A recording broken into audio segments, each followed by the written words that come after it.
Salam sehat selalu Parewa. Semoga Parewa semua sedang tidak fakir kuota untuk menikmati audiobook dari kami. Sebelum kita lanjut, silakan subscribe channel ini dan nyalakan loncengnya untuk mendapatkan notifikasi ketika video terbaru telah diupload.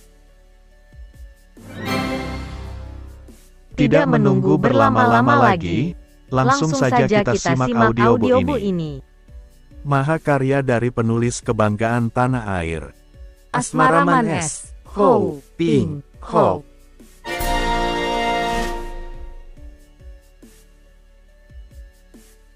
Suling Emas, bagian ke-44. Liong, Kui, San. Bai San mengeluh, mukanya pucat sekali dan tahulah ia bahwa tidak ada lagi harapan baginya untuk menghadapi pemuda gila yang ternyata Kui Seng adanya itu. Tahu pula ia bahwa tak mungkin ia dapat tinggal di istana setelah apa yang ia lakukan terhadap Tayami, setelah kini mukanya menjadi seperti muka iblis yang mengerikan. Terdengar ia melengking panjang seperti lolong seekor serigala hutan yang kelaparan ketika tubuhnya berkelebat ke arah jendela dan lenyaplah Bai San di dalam kegelapan malam. Kui Seng tersenyum puas. Tak perlu ia membunuh Bai San, cukup dengan mengembalikan jarumnya di tempat yang sama. Ia puas melihat Bai San sudah cukup terhukum oleh perbuatannya sendiri yang jahat.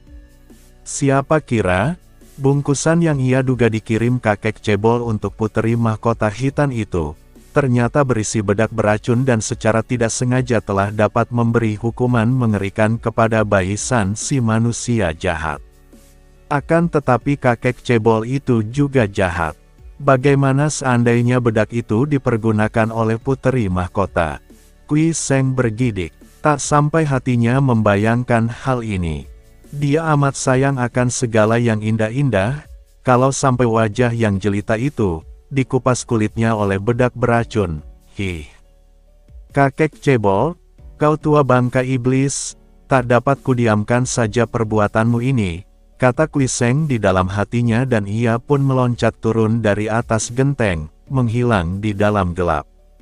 Pada keesokan harinya, kota Raja Bangsa Hitam itu geger ketika Pangeran Kubakan mengumumkan bahwa Raja Kuluhan telah meninggal dunia dengan mendadak karena terserang sakit setelah menghadiri pesta perlombaan kemarin. Tentu saja hal ini mengejutkan Bangsa Hitam yang merasa sayang kepada Raja yang adil itu. Semua orang berkabung untuk kematian yang tak tersangka-sangka ini. Adapun di dalam istana sendiri, tidak kurang hebatnya pukulan yang tak tersangka-sangka ini. Tayami mengisi jenazah ayahnya dan para panglima hanya saling pandang dengan penuh pengertian. Tidak ada tanda-tanda penganiayaan, akan tetapi tahu-tahu raja telah meninggal dunia di atas pembaringannya. Tidak ada tanda luka, tidak ada tanda minuman atau makanan beracun. Akan tetapi bagi pandang mata yang awas dari para panglima yang tahu akan ilmu silat tinggi, yaitu misalnya Kalisani si panglima tua, atau juga panglima-panglima kosen seperti Pek bin Chiangkun panglima muka putih, dan Salinga, dapat menduga bahwa kematian raja mereka itu adalah akibat pukulan jarak jauh yang mengandung tenaga Sin Kang dengan hawa beracun. Dari 9 lubang di tubuh raja itu keluar darah menghitam. Ini tandanya keracunan hebat oleh pukulan yang merusak tubuh sebelah dalam. Ketidakhadiran Bai San menimbulkan dugaan mereka ini bahwa Bai San itulah yang telah membunuh raja, ayahnya sendiri. Mungkin karena tak senang dengan pengangkatan Salinga sebagai calon panglima dan mantu raja. Akan tetapi, setelah mereka mendengar penuturan puteri mahkota tentang kekurangajaran Bai San memasuki kamar sang puteri lalu dapat diusir oleh puteri Tayami dengan bubuk beracun sehingga Bai San menghilang, para panglima itu tidak mau membicarakan hal ini di luaran. Hanya diam-diam mereka mencari Bai San untuk membalas dendam atas kematian raja. Namun semenjak saat itu Bai San menghilang sehingga orang menyangka bekas panglima itu tentu telah tewas oleh racun. Sejak kematian Raja Kuluhan itulah, timbul perebutan kedudukan raja di Hitan. Tentu saja menurut sepatutnya karena yang menjadi puteri mahkota adalah Tayami, maka puteri inilah yang menggantikan kedudukan raja. Akan tetapi ia seorang wanita yang merasa kurang mampu mengendalikan pemerintahan, sedangkan calon suaminya hanyalah keturunan pelayan, maka hal ini menjadi perdebatan sengit di antara mereka yang pro dan yang kontra. Sayangnya bagi Tayami, yang pro dengannya tidaklah banyak. Terutama sekali yang mendukungnya adalah Panglima Tua Kalisani, yang bicara penuh semangat di depan sidang. Biarpun tak dapat disangkal bahwa pimpinan puteri tidaklah sekuat pimpinan putera, akan tetapi apa gunanya kita semua menjadi pembantu raja. Kalau ada urusan, cukup ada kita yang akan maju dengan persetujuan raja. Puteri Tayami adalah puteri mahkota, hal ini mendiang raja sendiri yang menetapkan. Kalau kita sekarang tidak mengangkat beliau menjadi pengganti raja, bukankah itu berarti kita tidak mentaati perintah mendiang raja kita? Demikian antara lain Kalisani membela kedudukan puteri Tayami. Akan tetapi, pihak lain membantah dengan sama kerasnya. Kita semua maklum bahwa bangsa Khitan menghadapi banyak tantangan di selatan. Kalau kita sebagai bangsa yang gagah perkasa tidak sekarang mencari tempat di selatan, mau tunggu sampai kapan lagi? Dan penyerbuan itu membutuhkan bimbingan seorang raja yang gagah berani, seorang laki-laki sejati. Kita percaya bahwa Paduka Puteri Tayami juga seorang wanita jantan yang gagah perkasa, akan tetapi betapapun juga, langkah seorang wanita tidak selebar laki-laki. Biarlah Puteri Tayami juga tinggal dalam kedudukannya sebagai puteri mahkota yang kita hormati, akan tetapi pimpinan kerajaan harus berada di tangan seorang pangeran. Perdebatan sengit terjadi, akan tetapi akhirnya Kalisani kalah suara. Sebagian besar para panglima dan penggawa memilih Pangeran Kubakan untuk mengganti kedudukan ayahnya menjadi raja di Khitan.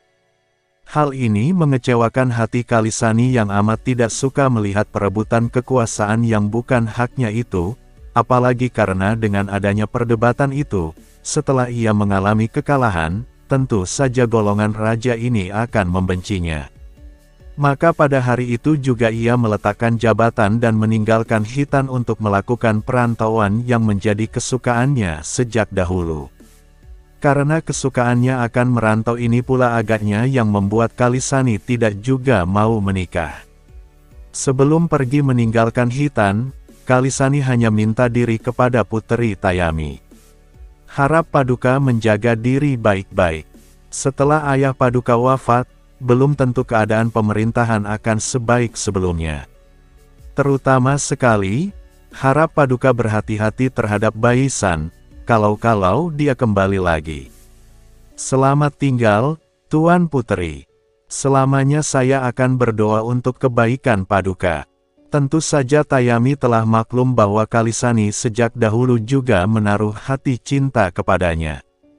Ia menjadi terharu sekali karena maklum bahwa perasaan cinta Panglima Tua ini benar-benar perasaan yang jujur dan tulus ikhlas, yang murni. Ia maklum pula akan pembelaan Kalisani kepadanya di dalam sidang. Mengingat betapa sekaligus ia ditinggal pergi ayahnya dan Kalisani, dua orang yang benar-benar menaruh sayang kepadanya, tak terasa pula Tayami menangis. Puteri ini lalu mengambil dua buah roda emas yang menjadi berang permainan dan kesayangannya sejak kecil, menyerahkannya kepada Kalisani sambil berkata, "Terima kasih atas segala kebaikan yang telah kau limpahkan kepadaku, Kalisani. Semoga para dewa yang akan membalasnya, dan terimalah sepasang roda emas milikku ini sebagai kenangan-kenangan." Kalisani mengejap-mengejapkan kedua matanya yang menjadi basah, menerima sepasang roda emas, mencium kedua benda mengkilap itu, lalu mengundurkan diri sambil berkata, "Sampai mati aku takkan berpisah dari sepasang roda emas ini." Biarpun kemudian Kubakan menjadi raja bangsa Khitan, namun Puteri Tayami masih mendampingi kakak tirinya ini dan kekuasaan puteri mahkota ini masih besar sekali. Raja Kubakan yang baru tidak berani mengganggu Tayami, karena sungguh pun para panglima membenarkan dia yang menggantikan raja, namun boleh dibilang semua panglima masih bersetia penuh kepada puteri mahkota. Raja Kubakan merasa kehilangan sekali karena Baisan pergi tanpa pamit dan tidak ada orang tahu entah kemana perginya.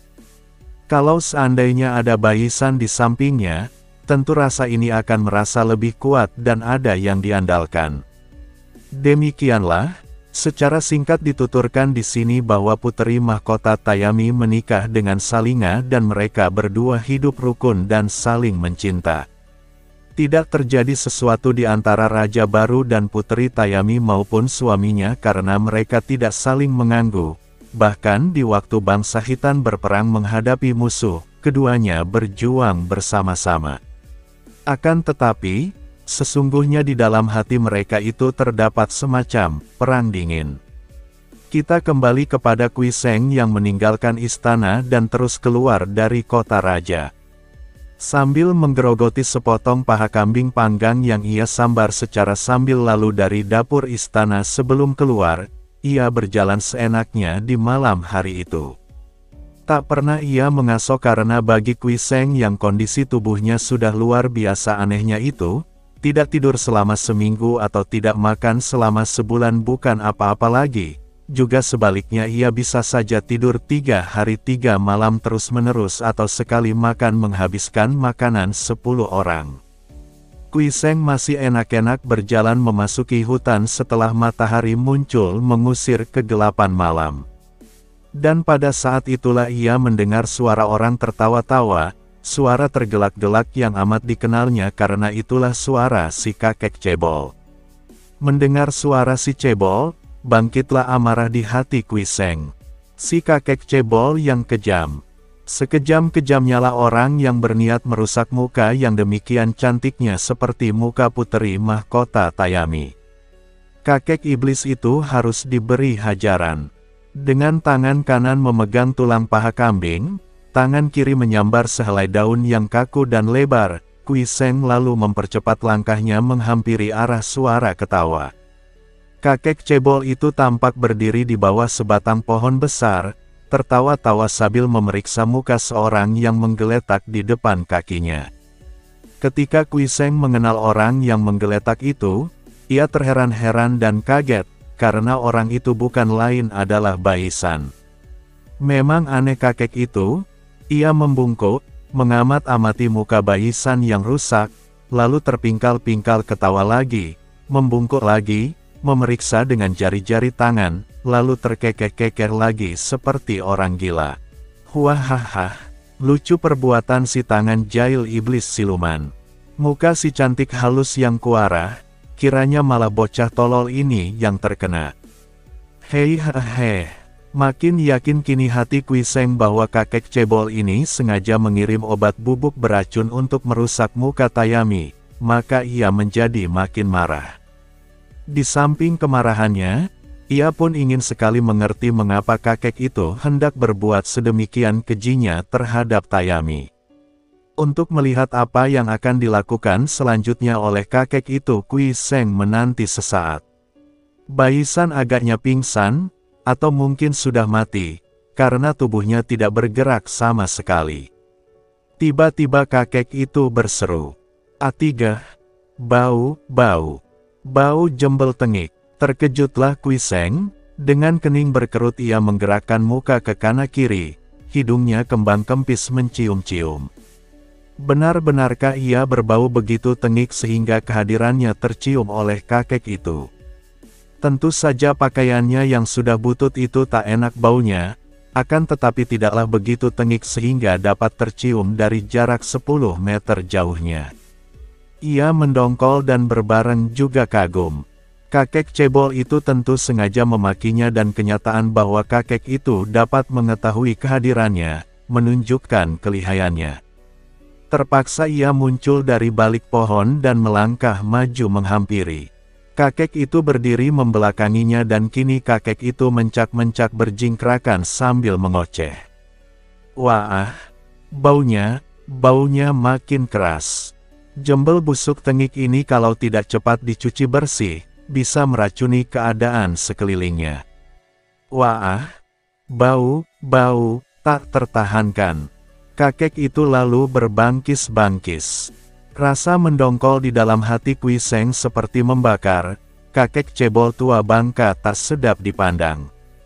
Ia memaki, "Sudah mukamu seperti monyet tua, tubuhmu cebol, mulutmu kotor, watakmu pun keji seperti ular berbisa."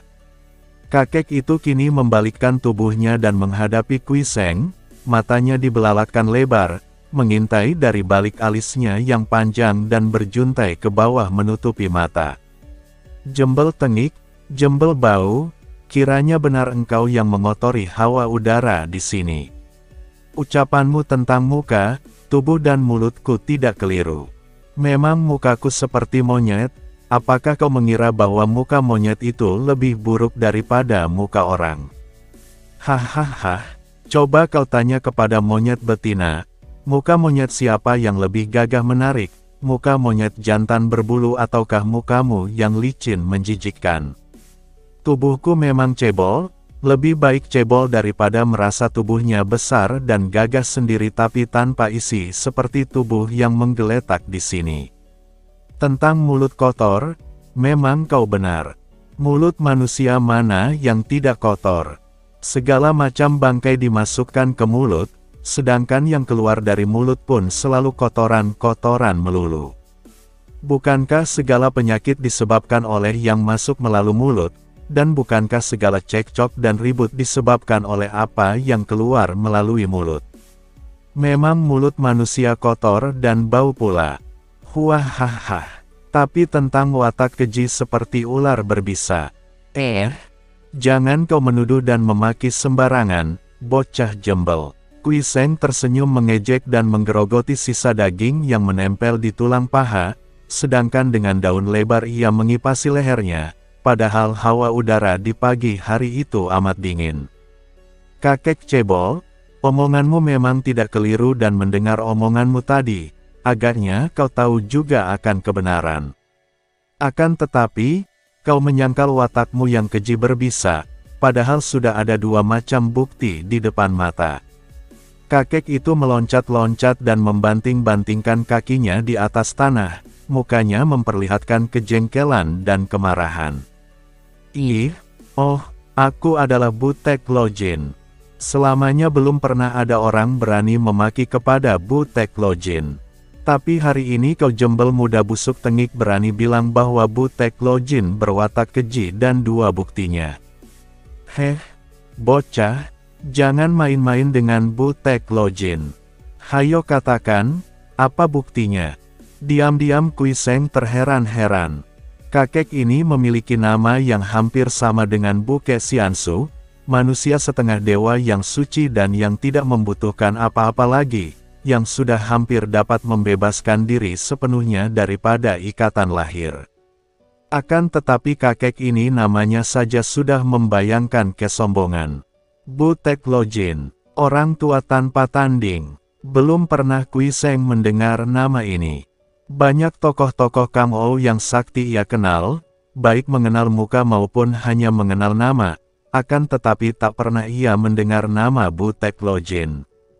Ada Sin Jiu Kou Paong, Ban Pilo Chia, Pat Jiu Sin Ong Liu Gan, Hui Kiam Eng Tan Hui, Kim Tung Lo Kai, di samping tokoh-tokoh besar yang menjadi ketua partai persilatan seperti Qian Hai Hosian ketua Xiao Lim Pai, Kim Gan Xianjin ketua Kunlun Pai, dan lain-lain. Dari mana munculnya kakek cebol yang mengaku bernama orang tua tanpa tanding ini? Tua bangka sombong, kau masih hendak berpura-pura lagi. Bukti pertama sudah jelas tampak di depan mata pada saat ini pun juga. Kau lihat yang menggeletak di depan kakimu itu. Siapa dia? Kau agaknya malah hendak menolongnya. Bukan. Tadi kulihat betapa kau menotok beberapa jalan darah untuk mencegah menjalarnya racun di mukanya. Mengapa kau menolong seorang busuk dan jahat seperti Baisan? Bukankah orang-orang gagah tahu bahwa membantu pekerjaan penjahat sama artinya dengan diri sendiri melakukan kejahatan? Bukti pertama sudah jelas, kau membantu Baisan si jahat. Tiba-tiba kakek cebol yang mengaku bernama Butek Lojin itu tertawa bergelak, kembali tubuhnya meloncat-loncat berjingkrakan seperti seorang anak kecil diberi kembang gula. Ho ho ho ha. Ada anak ayam mengejar terbang seekor Garuda. Kau anak ayamnya dan aku Garudanya. Ia tertawa-tawa lagi. Kui Seng mendongkol sekali. Kakek ini selain lihai ilmunya, juga lihai mulutnya, seperti anak yang nakal sekali. Akan tetapi ia diam saja mendengarkan.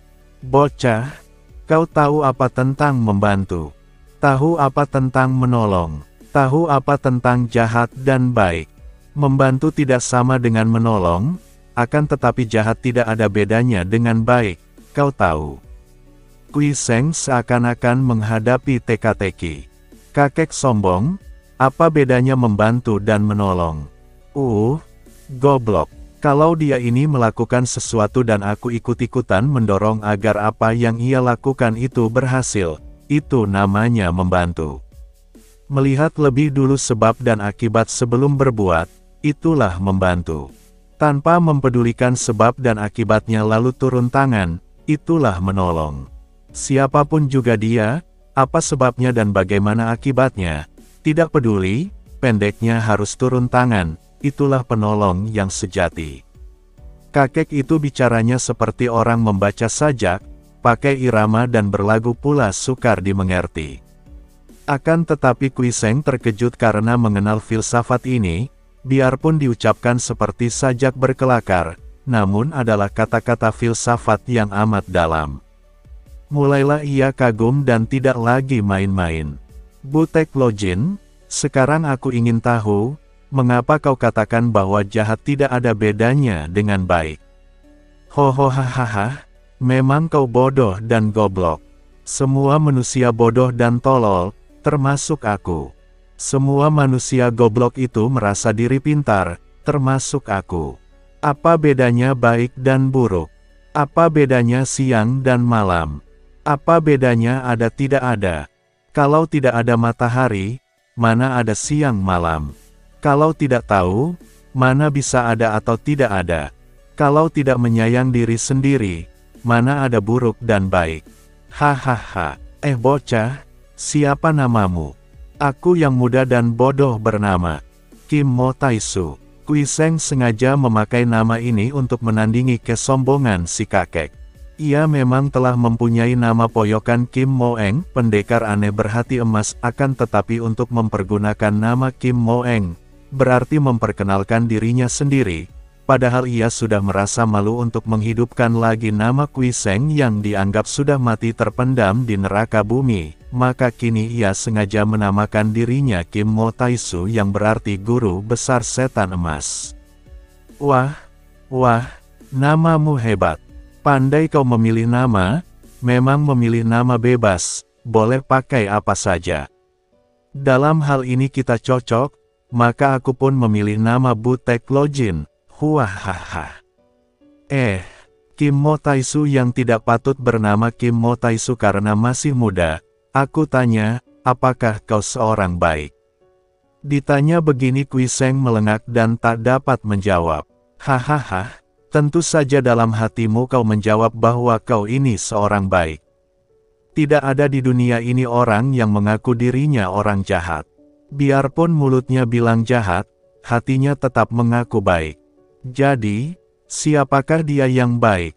Yang baik adalah dirinya sendiri, dan orang yang melakukan sesuatu yang menyenangkan dirinya sendiri, dianggap orang baik pula. Siapakah dia yang dinamakan orang jahat? Yang jahat adalah orang yang melakukan sesuatu yang tidak menyenangkan dirinya sendiri. Nah, mereka ini tentu akan disebut jahat.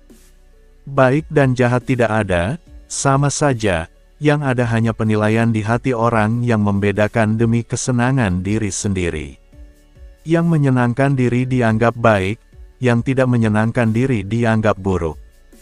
Hahaha, menolong yang dianggap baik, itu bukan menolong namanya.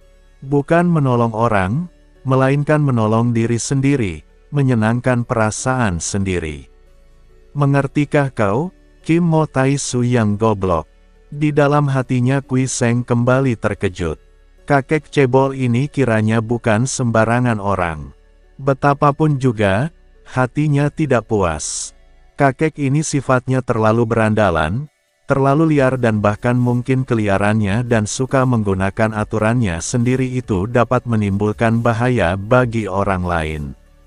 Butek Lojin, kau boleh mengeluarkan alasan apapun juga, boleh kau membongkar-bongkar filsafat untuk mencari kebenaran sendiri. Akan tetapi aku melihat sendiri, betapa kau memberi sebungkus bubuk racun kepada puteri mahkota Tayami.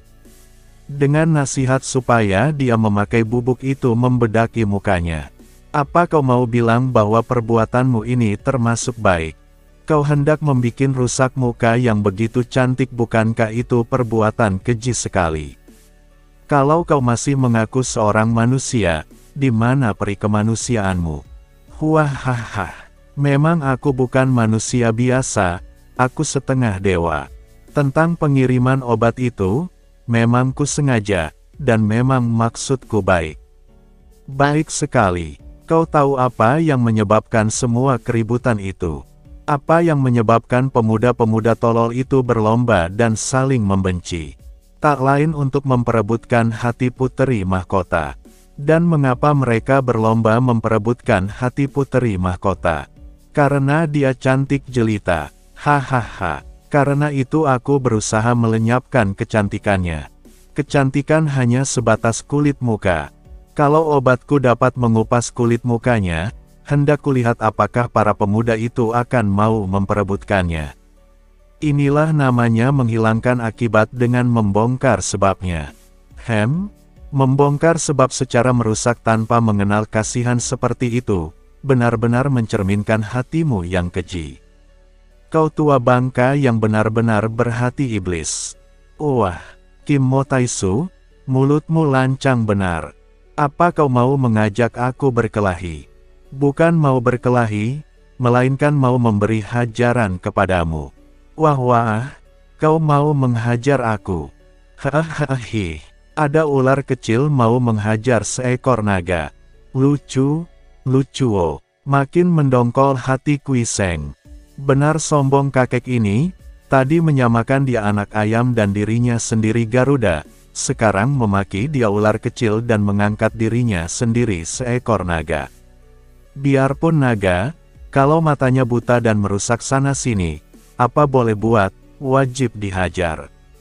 Bagus, mari kau layani aku beberapa jurus.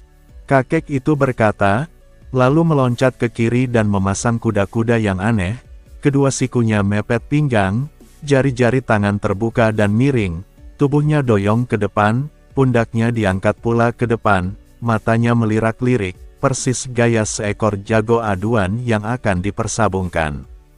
Melihat kakek itu tidak bersenjata, Kui Seng menyelipkan tulang paha kambing dan daun ke pinggangnya, kemudian ia pun menghampiri kakek itu, memasang kuda-kuda dan diam-diam ia mengerahkan sinkangnya seperti yang ia pelajari di neraka bumi karena ia cukup maklum bahwa betapapun aneh dan lucu sikap kakek itu, namun sudah terbukti kemarin betapa kakek ini memiliki Elwi Kang yang amat kuat serta Jin Kang yang amat tinggi. Lawan ini amat berbahaya, dan dengan cerdik Kui Seng lalu menanti sambil siap siaga. Tidak mau menyerang lebih dulu. Akan tetapi kakek itu juga tak kunjung datang serangannya. Hanya kepalanya bergerak ke kanan kiri, matanya lirak-lirik seperti ayam jago sedang menaksir-naksir kekuatan lawan, kemudian kakinya melangkah-langkah berputar mengelilingi Kui Seng. Tentu saja Kui Seng juga segera mengubah kedudukan kaki dan mengatur langkah mengikuti si kakek yang aneh. Ia melihat betapa jari-jari kakek itu yang telanjang seperti kakinya sendiri, terpentang seperti cakar ayam. Benar-benar kuda-kuda ilmu silat yang aneh sekali. Apakah kakek ini menciptakan ilmunya berdasarkan gerakan ayam jago? Ataukah semacam burung? Ia menaksir-naksir akan tetapi tetap waspada. Tiba-tiba kakek itu berseru, "Awas!" dan tubuhnya mencelat ke depan, menerjang, kedua tangannya menggampar dari kanan kiri, kedua kakinya menendang.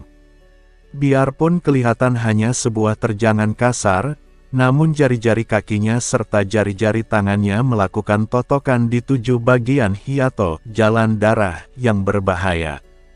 Kui Seng kaget sekali, tak mungkin mengelak dari terjangan liar ini, maka cepat ia menggerakkan kakinya melangkah mundur lalu kedua tangannya membuat gerakan membentuk lingkaran-lingkaran dan sekaligus ia dapat menangkis 2 pasang tangan kaki kakek itu. Duk! Tubuh Butek Lojin mencelat ke belakang membuat salto 2 kali, akan tetapi kedudukan kaki Kui Seng juga tergempur sehingga dia terhuyung-huyung ke belakang. Kagetlah Kui Seng, tenaganya setelah berlatih di neraka bumi, mengalami kemajuan pesat sekali. Namun kini ia ketemu batunya. Kakek yang menerjang di tengah udara itu ternyata mampu membuatnya terhuyung-huyung. Dan kedua lengannya yang menangkis tadi seakan-akan bertemu dengan benda yang antap dan keras. Hahi, kau boleh juga. Kakek itu memuji, kemudian mengulangi lagi pasangan jurusnya seperti ayam jago, berputar-putar sehingga terpaksa Kui Seng juga berputaran. Kembali Buta Lojin menerjang maju dan kali ini terjangannya disusul serangkaian serangan yang ganas, memukul dan menendang bergantian, semua mengarah jalan darah yang berbahaya. Kui Seng berlaku cepat, tubuhnya mencelat ke sana-sini dan ia pun membalas dengan pukulan tanpa memakai sungkan-sungkan lagi. Maka lenyaplah bayangan kedua orang ahli silat yang mengerahkan Jin Kang ini, berkelebatan seperti petir menyambar. Berkali-kali mereka beradu tangan dan selalu Kui Seng terdesak mundur. Terang bahwa ia kalah kuat dalam hal tenaga dalam, akan tetapi karena Kui Seng memang memiliki ilmu silat yang tinggi maka penjagaannya rapat sekali. Setelah mengalami benturan tangan belasan kali yang membuat kedua lengannya terasa sakit-sakit, Kui Seng segera mengerahkan ilmu silat Bian Sin Kun tangan kapas sakti. Kedua tangannya menjadi lunak seperti kapas dan tenaga kakek itu seperti amblas kalau bertemu dengan tangannya, sehingga ia tidak mengalami rasa nyeri lagi. Malah dengan ilmunya ini ia dapat membalas serangan dengan mendadak dan cepat, membuat kakek itu berkali-kali mengeluarkan seruan memuji dan penasaran. Tiba-tiba kakek cebol itu mengganti dan gerakannya yang tadinya amat cepat lincah itu, menjadi gerakan lambat. Malah kedua kakinya seakan-akan tidak bertenaga, seperti mengambang di atas air saja. Namun hebatnya, begitu mereka beradu lengan, Kui Seng terlempar ke belakang sedangkan kakek itu hanya menari-nari dengan kedua kaki seperti tidak menginjak tanah. Kui Seng terkejut sekali, ia melihat kakek itu tadi hanya membuat gerakan mendorong dengan kedua tangan, mengapa begitu beradu tangan ia terlempar sampai 3 meter ke belakang. Seakan-akan dari kedua tangan kakek itu mengandung tenaga yang luar biasa kuatnya. Padahal gerakan kakek itu lambat dan kelihatan lemah serta kosong. Ia tidak tahu bahwa ini ilmu ciptaan Butek Lojin yang dinamainya Kong In Ban Kin, awan kosong mengandung kekuatan selaksakati. Adapun ilmu ini adalah ilmu Sin Kang yang mendasarkan ilmu memanfaatkan yang kosong seperti seringkali disebut-sebut oleh Nabi Loku dalam kitabnya Tu Tik Kong sehingga merupakan penggabungan ilmu silat dan ilmu batin yang tinggi. Karena maklum bahwa kalau ia terus melayani kakek sakti ini dengan tangan kosong tentu ia akan kalah, Kui Seng lalu mencabut tulang paha kambing dan daun lebar dari ikat pinggangnya. Butek Lojin, dengan tangan kosong aku kalah, marilah kita gunakan senjata. Butek Lojin bukanlah orang buta. Melihat lawannya yang mudah mengeluarkan senjata yang begitu sederhana dan aneh, ia tahu bahwa lawannya ini benar-benar merupakan lawan yang tangguh sekali. Tadi pun diam-diam ia sudah terheran-heran mengapa ada orang muda yang begitu lihai. Selama hidupnya, belum pernah ia bertemu tanding yang semudah ini. Akan tetapi memang wataknya tinggi hati, tidak memandang mata kepada lawan manapun juga, maka ia tertawa sambil berkata, "Jembel tengik, keluarkan saja semua kepandaianmu untuk kulihat." Setelah berkata demikian kakek cebol itu langsung menyerang lagi dan kini kembali ilmu silatnya sudah berubah. Tenaganya masih sehebat tadi namun kedua tangannya membuat gerakan yang membentuk lingkaran-lingkaran lebar dengan tangan kirinya, sedangkan yang kanan membentuk lingkaran-lingkaran sempit. Pukulan-pukulan dan tendangan-tendangannya datang bergulung-gulung seperti ombak samudera menerjang abis segala yang merintanginya. Melihat hebatnya gerakan ini, Kui Seng segera memutar ulang paha kambing yang ia gunakan seperti pedang untuk melindungi tubuh, sedangkan daun di tangan kiri mulai ia kebut-kebutkan yang juga mengeluarkan angin pukulan yang amat dahsyat. Tiba-tiba terdengar suara keras, "Bagus, Butek Lojin, kau hajar mampus bocah itu. Kalau kau kalah, baru aku yang maju." Suara itu terdengar dari jauh akan tetapi nyaring dan jelas sekali. Kemudian sebelum suara itu lenyap kumandangnya, orangnya sudah berkelebat datang. Seorang raksasa tinggi besar berkepala gundul yang segera dikenal Kui Seng sebagai musuh lamanya, Ban Pilocia. Sejenak kakek cebol menghentikan serangannya, membanting-banting kaki dan memaki, "Kau bilang kalau aku kalah. Kuda gundul, kau lihat saja aku menjatuhkan jembel tengik ini, kalau sudah, biar kau punya selaksa lengan, Banpi, pasti kedua tanganku yang hanya dua ini akan kenyang menempilingi gundulmu sampai kau berkuik-kuik dan berkaing-kaing." Setelah berkata demikian, kakek cebol itu segera menyerang Kui Seng lagi dengan hebatnya. Kui Seng mencelat ke kiri sambil memutar tulang paha kambing. "Stop dulu, Butek Lojin. Dia itu musuh lamaku. Biarkan aku membuat perhitungan dengan dia." Manusia cabul, rasakan pembalasanku atas kematian Ang Xiao Hua." Kui Seng hendak menyerang Ban Pilocia, akan tetapi kakek cebol itu merintangi, bahkan menyerangnya lagi sambil mengomel. "Kau belum kalah olehku, bagaimana bisa berhenti dan melawan orang lain?" Karena serangan kakek cebol ini memang hebat sekali, Kui Seng tidak dapat memecah perhatian dan terpaksa ia melayani lagi dengan hati mendongkol. Ia tahu bahwa percuma saja bicara dengan kakek cebol ini. Jalan satu-satunya mengalahkan si cebol ini lebih dulu, baru nanti menghadapi Ban Pilocia. Akan tetapi ini hanya rencana saja, pelaksanaannya sukar setengah mati karena si cebol ini benar-benar sakti luar biasa. Sementara itu, baru sekarang Ban Pilocia melihat tubuh Baisan yang menggeletak di atas tanah. Ia kaget sekali dan tidak mempedulikan lagi mereka yang sedang bertempur. Cepat ia berlutut di dekat muridnya dan setelah melihat muka muridnya ia mengeluarkan suara tertahan, menotok dan mengurut sana-sini. Akhirnya Baisan dapat bicara. "Suhu, guru," ia mengeluh. "Muridku, siapa yang melakukan ini padamu? Hayo katakan, siapa? Akan kubeset kulit mukanya." Dengan suara terputus-putus Baisan bercerita terus terang kepada gurunya bagaimana ia tergila-gila kepada Tayami dan memasuki kamarnya. Kemudian putri mahkota itu menggunakan bubuk beracun mengenai mukanya. Ketika bicara agak panjang ini, Baisan telah terlalu banyak mengerahkan tenaganya, maka begitu habis bicara, ia jatuh pingsan lagi. Ban Pilocia menarik napas panjang, menggeleng kepala dan berkata, "Ah, banyak wanita cantik di dunia ini, mengapa kau memilih putri mahkota bangsa sendiri? Ah, tidak bisa aku mengganggu putri Tayami. Tayami anak kuluhan, mengapa engkau begini kejam? Muridku, jangan penasaran. Aku akan menurunkan semua kepandaianku kepadamu agar kelak kau dapat menjagoi dan menjadi orang nomor 1 di Hitan." Setelah berkata demikian, Ban Pilocia membonpong tubuh muridnya itu dan lari meninggalkan tempat itu tanpa peduli lagi kepada dua orang yang sedang bertanding. "Ban Pilocia, kau hendak lari kemana?"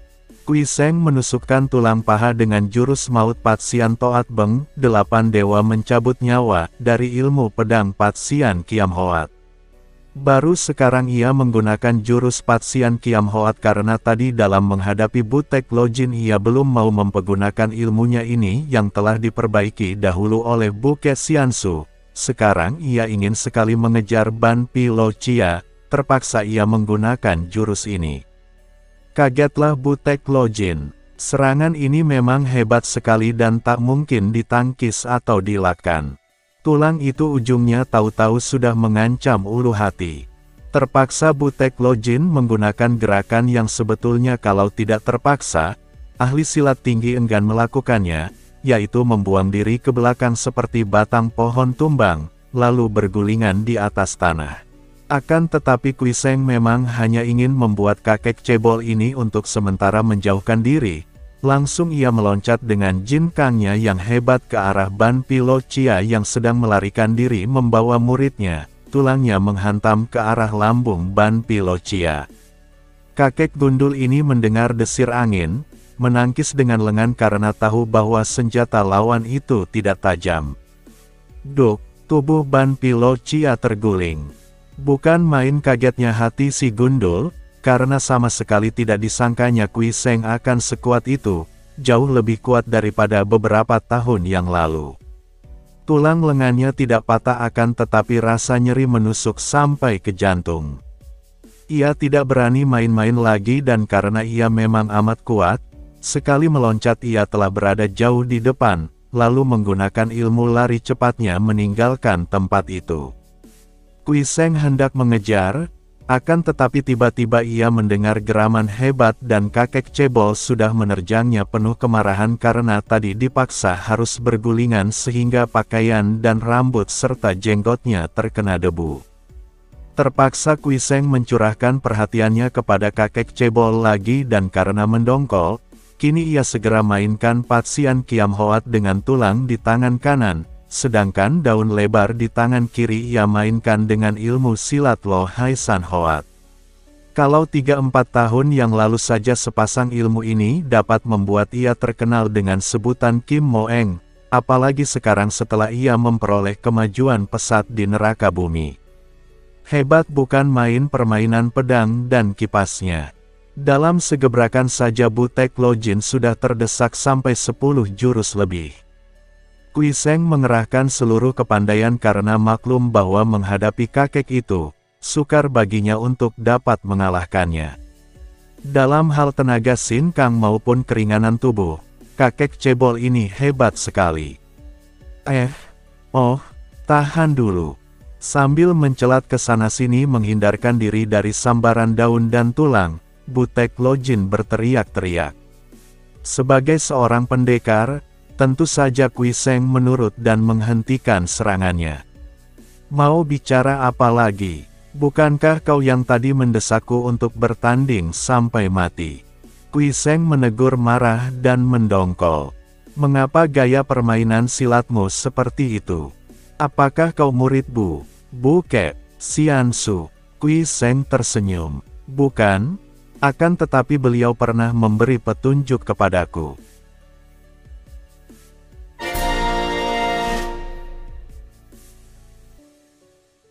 Suling emas. Bersambung ke bagian 45. Terima kasih buat parewa semua, yang telah meluangkan waktunya untuk menyimak audiobox ini. Jangan lupa untuk di-subscribe. Selagi subscribe itu gratis. Wassalam. Dari aku, yang setia menunggu kehadiranmu kembali.